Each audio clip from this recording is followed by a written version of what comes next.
Hi, உங்களுக்கு அதிகமா தலைவலி வருமா? என்ன காரணம் தெரியாமலே உங்களுக்கு அடிக்கடி தலைவலி வருது அப்படின்னா, இந்த 5 டைப்ஸ் ஆஃப் ஹெட்டேக்ல ஏதாச்சும் ஒரு டைப் தான் உங்களுக்கு இருக்கும். என்னன்னு பார்க்கலாமா? நம்பர் 1 என்னன்னு பார்த்தீங்கன்னா, பாடி ஹீட்னால கூட நமக்கு இந்த தலைவலி வரலாம். ஸோ உங்களோட பாடி ரொம்ப ஹீட்டா இருக்கு, டீஹைட்ரேஷன் மோடுக்கு போயிட்டீங்க அப்படின்னா கூட இந்த தலைவலி உங்களுக்கு வரலாம். ஸோ இந்த தலைவலிய நம்ம ஈஸியா கியூரும் பண்ணிடலாம். ஒண்ணுமே இல்ல, ஹைட்ரேஷனான ஃபுட்ஸ வந்து நீங்க ஃபோக்கஸ் பண்ணணும். முக்கியமா நெறைய தண்ணி குடிக்கணும்.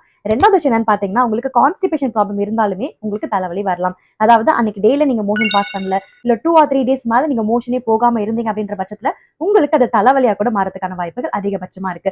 சோ இந்த தலைவலியும் நம்ம ஈஸியா கியூர் பண்ணலாம். இட்ஸ் நத்திங் பட் உங்களோட டயட்ல ஃபைபர் ரிச்சான ஃபுட்ஸையும் அண்ட் பேலன்ஸ்டா நீங்க வந்து நிறைய காய்கறிகள், பழங்கள், புரோட்டீன் இது எல்லாமே நீங்க கான்சன்ட்ரேட் பண்ணி எடுத்துக்கும் போது இந்த கான்ஸ்டிபேஷன் நீங்க கியூர் பண்ணலாம். சோ இதனால வர தலைவலியும் நீங்க கியூர் பண்ணலாம்.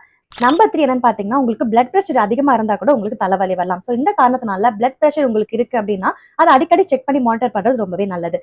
ஸோ நம்பர் 4 என்னன்னு பார்த்தீங்கன்னா, உங்களுக்கு இந்த ஃபேஸ சுத்தி, அந்த கழுத்த சுத்தி அண்ட் முக்கியமா உங்களுக்கு பல் சம்மந்தப்பட்ட வலிகள் அதிகமா இருந்தாலும், உங்களுக்கு அது தலைவலியா கூட ரெசம்பலன்ஸ் ஆகலாம். ஸோ அதையுமே நீங்க ப்ராப்பரா செக் பண்ணீங்கன்னா, இதுவுமே நீங்க கியூர் பண்ணிடலாம். ஸோ நம்பர் 5 என்னன்னு பார்த்தீங்கன்னா, it's nothing but migraine headache தான். இந்த மைக்ரேன்ஸ் வந்து எதனால வருதுன்னு பார்த்தீங்க அப்படின்னா, அவங்களுக்கு இந்த சவுண்டு, லைட் எல்லாமே ரொம்ப சென்சிட்டிவிட்டியா இருக்கும். அண்ட் அதை தாண்டி வந்து பார்த்தீங்கன்னா, ஹெவி ஒர்க் அவுட்ஸ் பண்றவங்க அண்ட் கேஃபைன் ப்ராடக்ட்ஸ் அதிகமா யூஸ் பண்றவங்களுக்கு இந்த ப்ராப்ளம் வரலாம். அண்ட் இதையுமே நீங்க ப்ராப்பர் கேர் அண்ட் ட்ரீட்மெண்ட் கரெக்டா கொடுக்கும்போது இந்த பெயினையும் நம்ம ரெடியூஸ் பண்றதுக்கு நிறைய வாய்ப்புகள் இருக்கு.